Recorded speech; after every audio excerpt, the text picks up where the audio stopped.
दोस्तों आज मैं आपको बताऊंगा इकोनॉमिक्स का फर्स्ट चैप्टर जिसका नाम है व्यष्टि अर्थशास्त्र। लेसन 1 व्यष्टि अर्थशास्त्र। अर्थशास्त्र की परिभाषा इंपॉर्टेंट क्वेश्चन है ये, ठीक है। अर्थशास्त्र दो शब्द में है, एक अर्थ है और एक अर्थ का मतलब होता है धन और शास्त्र का मतलब होता है वैज्ञानिक अध्ययन से जो मिलकर बना है।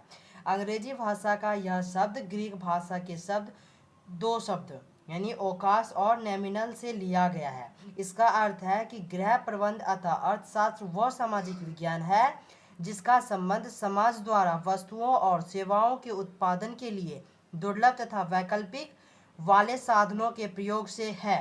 फिर दूसरा पॉइंट है अर्थशास्त्र की धन संबंधी परिभाषा। जो अर्थशास्त्र है उसकी धन संबंधी परिभाषा क्या है? इसकी परिभाषा अर्थशास्त्र के पिता, जो अर्थशास्त्र के पिता है एडम स्मिथ, 1776 में दी थी। कब दी थी? 1776 में दी थी। आधुनिक अर्थशास्त्र के पिता एडम स्मिथ ने 1776 में प्रकाशित अपनी पुस्तक में, जो उनकी पुस्तक थी जिसने जिसने उन्होंने प्रकाशित किया था, की परिभाषा इस प्रकार दी है। अर्थशास्त्र राष्ट्रों के धन की प्रकृति तथा कारणों की खोज है। जो अर्थशास्त्र है वो राष्ट्रों के धन की प्रकृति तथा कारणों की खोज है। धन क्या है, धन की मात्रा को कैसे बढ़ाया जा सकता है। अब तीसरा पॉइंट है हमारा भौतिक कल्याण संबंधी परिभाषा। यह परिभाषा डॉक्टर मार्शल ने 1890 में दी थी। किसने दी थी? डॉक्टर मार्शल ने 1890 में। अर्थशास्त्र जीवन के साधारण व्यवसाय के संबंध में मानव जाति का अध्ययन है। जो अर्थशास्त्र है, अर्थशास्त्र जीवन के साधारण व्यवसाय के संबंध में मानव जाति का अध्ययन है। यह व्यक्तिगत तथा सामाजिक कार्यों के उस भाग का अध्ययन करता है। फिर इसका चौथा पॉइंट क्या दिया है? दुर्लभता संबंधी परिभाषा। यह परिभाषा रोबिन्स 1932 में दी थी। जो रोबिन्स है उन्होंने 1932 में दी थी। रोबिन्स के अनुसार अर्थशास्त्र वह विज्ञान है जो विभिन्न उपयोगों वाले सीमित साधनों तथा उद्देश्यों से संबंध रखने वाले मानवीय व्यवहार का अध्ययन करता है। ठीक है। अब पांचवा पॉइंट क्या है? विकास केंद्रित परिभाषा। Prof Samuelson, Peterson, Ferguson आदि के अनुसार अर्थशास्त्र वो शास्त्र है, अर्थशास्त्र वो शास्त्र है जिसमें मनुष्य के उन कार्यों का अध्ययन किया जाता है जो वे अधिकतम संतुष्टि प्राप्त करने के लिए सीमित साधनों को उचित प्रयोग के संबंध में करते हैं। सबसे उचित परिभाषा अर्थशास्त्र मानव व्यवहार का विज्ञान है। अब मानव व्यवहार का विज्ञान दो प्रकार का है, एक आवश्यकताएं हैं, दूसरा साधन है। आवश्यकताएं हमारी असीमित है और इसमें साधन हमारी सीमित और अनेक उपयोग है। हमारी साधन जो वो सीमित है और अनेक उपयोग है। इसका हम चयन करेंगे कि अधिकतम संतुष्टि, विकास तथा कल्याण। इसका सबसे उचित परिभाषा है अर्थशास्त्र वो शास्त्र है जिससे मनुष्य की आवश्यकताओं की अधिकतम तुष्टि करने या कल्याण बढ़ाने तथा आर्थिक विकास के लिए अनेक उपयोगों वाले सीमित साधनों के कुशलतम उपभोग, उत्पादन, विनिमय तथा वितरण से संबंधित कार्यों का अध्ययन किया जाता है। अर्थशास्त्र के मूल अंश है, एक व्यष्टि अर्थशास्त्र है, दूसरा समष्टि अर्थशास्त्र है। अब व्यष्टि अर्थशास्त्र क्या है? तो व्यष्टि अर्थशास्त्र अंग्रेजी भाषा में मिक्रो कहा जाता है। जो व्यष्टि अर्थशास्त्र है उसे हम अंग्रेजी भाषा में माइक्रो कहते हैं। अंग्रेजी भाषा का यह शब्द ग्रीक भाषा के मिक्रोस से लिया गया है। जो अंग्रेजी भाषा है, अंग्रेजी भाषा का यह शब्द ग्रीक भाषा के शब्द के मिक्रोस से लिया गया है जिसका अर्थ है छोटा व्यष्टि अर्थशास्त्र, यानी छोटा, स्मॉल अर्थशास्त्र है जो एक फॉर्म, एक गृहस्थी और एक उद्योग के व्यक्ति स्तर अथवा बाजार स्तर पर आर्थिक क्रियाओं का अध्ययन करता है। अब हमारा व्यष्टि अर्थशास्त्र क्या है? तो समष्टि अर्थशास्त्र क्या है? तो समष्टि अर्थशास्त्र अंग्रेजी भाषा में समष्टि को मैक्रो कहा जाता है। अंग्रेजी भाषा का यह शब्द ग्रीक भाषा के शब्द मैक्रोस से लिया है जिसका अर्थ है बड़ा, यानी व्यष्टि का अर्थ है छोटा और समष्टि का अर्थ है बड़ा। ठीक है।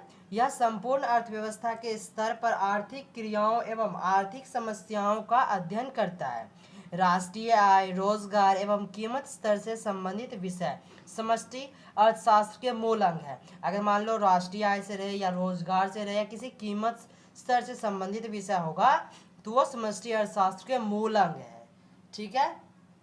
अब थर्ड आ गया हमारा क्वेश्चन नंबर थर्ड, व्यष्टि अर्थशास्त्र की विषय सामग्री क्षेत्र की व्याख्या कीजिए। तो प्रत्येक शास्त्र की प्रकृति यह बतलाती है कि वह विषय विज्ञान है अथवा कला या विज्ञान और कला दोनों ही है। प्रो सेलिगमैन के अनुसार अर्थशास्त्र एक सामाजिक विज्ञान है क्योंकि इसका संबंध मनुष्यों से है। अर्थशास्त्र के सामाजिक विज्ञान होने के पक्ष में निम्न तर्क है।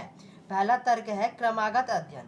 एक सामाजिक विज्ञान के रूप में अर्थशास्त्र में मनुष्य के व्यवहार का क्रमागत अध्ययन किया जाता है। इसका क्षेत्र केंद्र बिंदु है। ए उपभोक्ता की अधिकतम संतुष्टि, बी उत्पादकों में अधिक लाभ तथा सी है समाज के अधिकतम सामाजिक कल्याण के लक्ष्य को प्राप्त करना।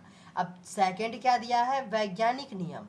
अर्थशास्त्र के नियम जैसे मांग का नियम, पूर्ति का नियम आदि वैज्ञानिक का नियम है। तीसरा नियमों की सत्यता, जो नियम है क्या उसकी सत्यता ठीक है। तो प्रत्येक विज्ञान अपने नियमों की सत्यता की जांच भी करता है। जो प्रत्येक विज्ञान है वो अपनी नियमों की सत्यता का जांच करता है। अब अर्थशास्त्र एक बार वास्तविक विज्ञान के रूप में, अर्थशास्त्र के जिस भाग में वास्तविक कथनों का अध्ययन किया जाता है उसे वास्तविक अर्थशास्त्र कहा जाता है। वास्तविक कथन वे कथन है जिनसे ज्ञात होता है कि क्या है, क्या था तथा शेष परिस्थिति में क्या होगा। जैसे भारत की जनसंख्या 100 करोड़ से भी अधिक है, फिलहाल तो 142.86 करोड़ है, लेकिन ये एग्जाम्पल के तौर पे आपको दे रखे हैं। अर्थशास्त्र एक आदर्शात्मक विज्ञान के रूप में अर्थशास्त्र के जिस भाग में आदर्शात्मक कथनों का अध्ययन किया जाता है उसे आदर्शात्मक अर्थशास्त्र कहा जाता है।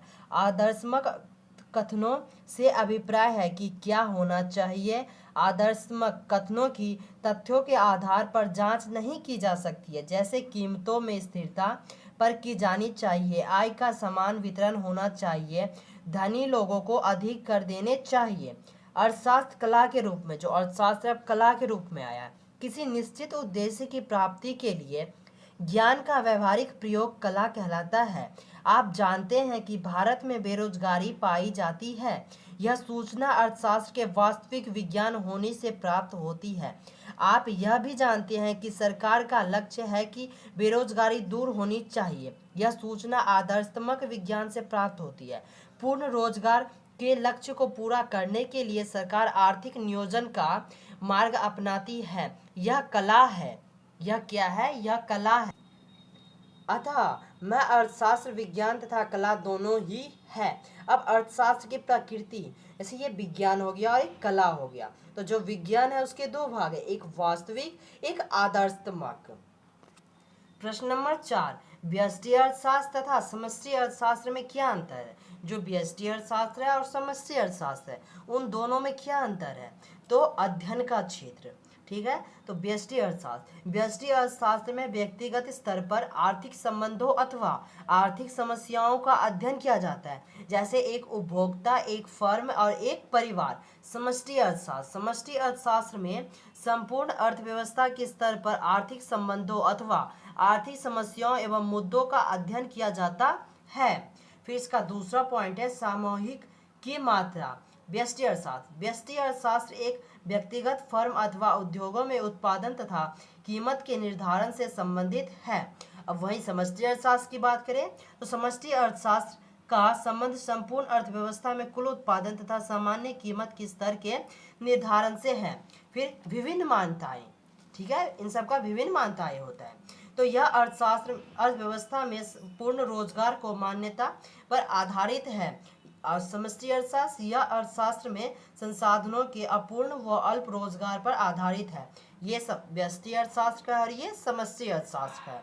तो मैं अब आपको नहीं बताऊंगा कि ये व्यष्टि है ये समष्टि है, मैं आपको अंतर बताऊंगा, आप खुद समझ जाना कि ये समष्टि व्यष्टि का बता रहे हैं और ये समष्टि का बता रहे हैं।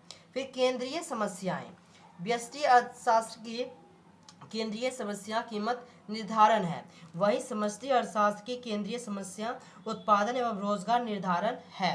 फिर व्यष्टि समष्टि विरोधाभास, व्यष्टि स्तर पर जो तथ्य तर्कपूर्ण एवं ठीक ठीक होते हैं वे आवश्यक नहीं है कि समष्टि स्तर पर भी ठीक हो। उदाहरण के लिए यदि एक व्यक्ति बचत करता है तो इसके ठीक है। फिर समष्टि अर्थशास्त्र में समष्टि स्तर पर जो तथ्य तर्कपूर्ण एवं ठीक होते हैं वे व्यष्टि स्तर पर तर्कपूर्ण एवं ठीक नहीं होते हैं। उदाहरण के लिए यदि किसी अर्थव्यवस्था के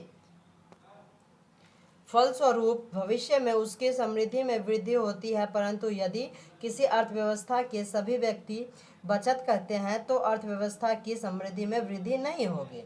सभी व्यक्ति बचत करेंगे तो अर्थव्यवस्था धनी होने के स्थान पर निर्धन हो जाएगी। इसके विपरीत यदि एक व्यक्ति बचत करता है तो उसके फलस्वरूप भविष्य में वह धनी हो जाएगा। अब सरकारी हस्तक्षेप। व्यष्टि अर्थशास्त्र में सरकारी हस्तक्षेप मूल विषय नहीं है। समष्टि अर्थशास्त्र में सरकारी हस्तक्षेप एक मूल विषय है। धन्यवाद। यही हमारा खत्म होता है। जय हिंद।